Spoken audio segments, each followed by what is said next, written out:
Keywords in the preamble and the next word is liberty. Liberty मतलब किसी भी restrain का, किसी भी लिमिटेशन का हमारे ऊपर एक्सेसिवली ना होना। प्रिएम्बल में मेंशन है liberty of thoughts, expression, belief, faith and worship. सोचने की आज़ादी, उसको एक्सप्रेस करने की आज़ादी, बिलीव करने की आज़ादी, फेथ आस्था रखने की आज़ादी, वर्शिप यानी पूजा करने की अपने हिसाब से आज़ादी। आप किसी भी धर्म को मानो, किसी भी तरह से पूजा करो, कोई भी बिलीफ सिस्टम अपना लो, और अपने जो थॉट्स हैं उनको सोचने की भी आज़ादी है और उसको एक्सप्रेस करने की भी आज़ादी है। लेकिन कोई लाइसेंस नहीं है कि आप सब कुछ ही कर सकते हैं, राइट। लिमिटेशंस हैं उसके ऊपर भी। लेकिन जब आप ये थॉट्स, एक्सप्रेशन, बिलीफ, फेथ और वर्शिप देखते हैं ना, तो आप खुद में ही एक अंदाज़ा लगाते हैं कि ये इंडिपेंडेंस से कुछ ऊपर है। इंडिपेंडेंस का मतलब होता है कि आप पहले किसी के गुलाम थे, उसकी गुलामी कर रहे थे, तो आप उसके हिसाब से चल रहे थे। अब आप आज़ाद हो, लेकिन आप सोचने के लिए भी आज़ाद हो, आप उसको एक्सप्रेस करने के लिए भी आज़ाद हो, आप अपने किसी भी धर्म को मानने के लिए और किसी भी तरह से पूजा करने के लिए भी आज़ाद हो। इसका मतलब अब आपके ऊपर कोई रिस्ट्रेंट्स नहीं है।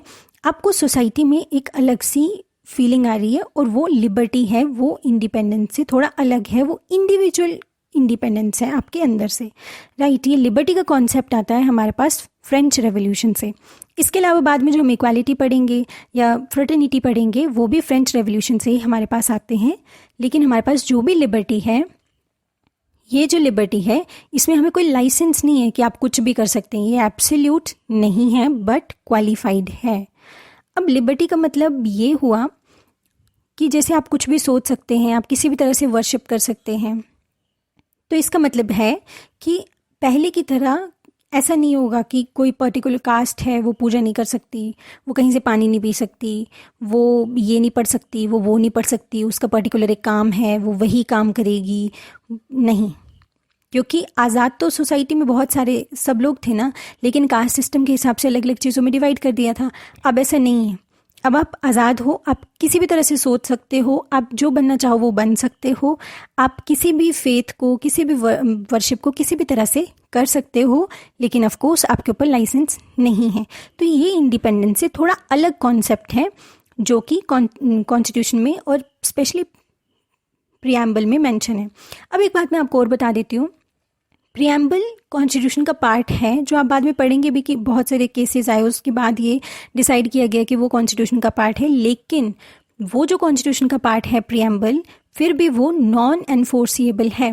मतलब जो चीज़ प्रिएम्बल में मेंशन है, सिर्फ प्रिएम्बल में मेंशन है, वो फंडामेंटल राइट्स या किसी और आर्टिकल में मेंशन नहीं है, उसको पकड़ के आप कानून के पास नहीं जा सकते, आप किसी अदालत में, कि ये जो प्रिएम्बल में मेंशन है और ये मेरा, इस पे मेरे साथ डिस्क्रिमिनेशन हो रही है, तो आप उसके पास नहीं जा सकते। कानून उसके लिए मतलब बाध्य नहीं होगा। जैसे फंडामेंटल राइट्स अगर आपके वॉयलेट होते हैं ना, तो कानून के ऊपर बहुत बड़ा एक प्रेशर है कि वो अदालत के ऊपर कि आपको न्याय दिलाना पड़ेगा। लेकिन प्रिएम्बल में कोई चीज़ मेंशन है, उसके ऊपर नहीं जाया जा सकता, क्योंकि नॉन जस्टिसिएबल है। प्रिएम्बल ही पेपर में क्वेश्चन भी आता है, और वैसे आपके नॉलेज के लिए भी, कि preamble is non justiciable in nature. इसके अगला जो वर्ड है वो है इक्वालिटी, जो प्रिएम्बल में मेंशन है। इक्वालिटी का मतलब है किसी भी प्रिविलेज क्लास का ना होना। कोई भी सोसाइटी में ऐसी प्रिविलेज क्लास एग्जिस्ट नहीं करती है, और जितने भी इंडिविजुअल हैं वो अपनी तरह से सेल्फ ग्रोथ कर सकते हैं, उनको बराबर की अपॉर्चुनिटीज़ मिली हुई हैं।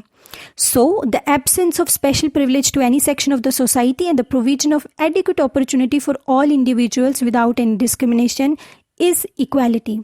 अब ये इक्वालिटी बहुत सारी तरह की हो सकती है, सिविक, पॉलिटिकल, इकोनॉमिक, और हमारे पास हर तरह की इक्वालिटी मेंशन है। क्योंकि प्रिएम्बल में क्या मेंशन है, प्रिएम्बल में मेंशन है equality of status and of opportunity and to promote among them all. Status बनाने की या किसी का स्टेटस होने की विदाउट एनी स्पेशल प्रिविलेजेस, सबके पास अपॉर्चुनिटी है अकॉर्डिंग टू प्रिएम्बल।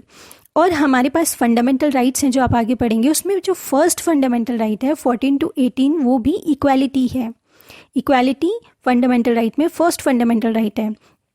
तो आर्टिकल 14 क्या है, equality before the law. Article 14 prohibition of discrimination on the ground of religion, race, caste, sex, on place of birth, ये इंपॉर्टेंट है, religion, race, caste, sex और place of birth. Article 15, equality of opportunity in matter of public employment. Article 16, abolition of untouchability. Article 17, abolition of titles. Article 18, ये सब हैं हमारे पास fundamental right. तो अगर आपके साथ इनमें से किसी के हिसाब से भी डिस्क्रिमिनेशन होता है, डायरेक्टली आप सुप्रीम कोर्ट भी जा सकते हैं, राइट।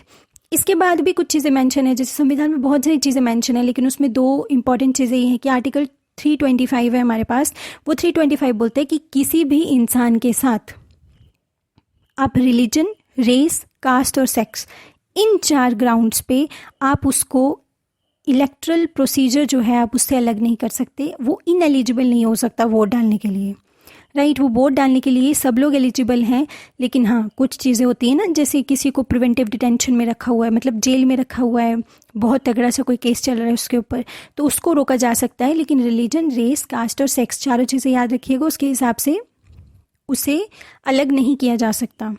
इसके बाद आर्टिकल 326 भी ये बोलता है कि जो लोकसभा है और स्टेट असेंबली है, लोकसभा और स्टेट असेंबली, ये दोनों क्यों बोल रहे हैं, क्योंकि इन दोनों में जो भी वोटिंग होगी, जो भी लोग सेलेक्ट होंगे, वो होंगे वोटिंग के हिसाब से, basis on the basis of adult suffrage, right. इसके अलावा कुछ DPSPs हैं, जैसे जिन्हें हम directive principle of state policy बोलते हैं, जो आर्टिकल फंडामेंटल राइट्स के बाद में आएंगे। उसमें भी आर्टिकल 39 आता है, जो मैन और वुमेन को इक्वल राइट्स देने की बात करता है।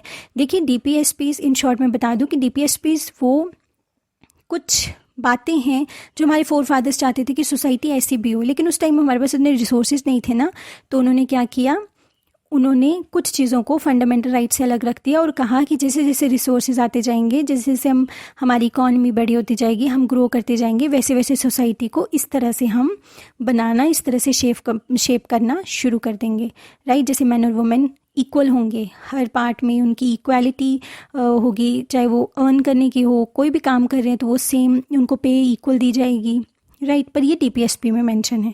तो इक्वालिटी बहुत सारी जगह पे मेंशन है, आपने देखा प्रियम्बल में है, फंडामेंटल राइट्स में, DPSPs में भी है।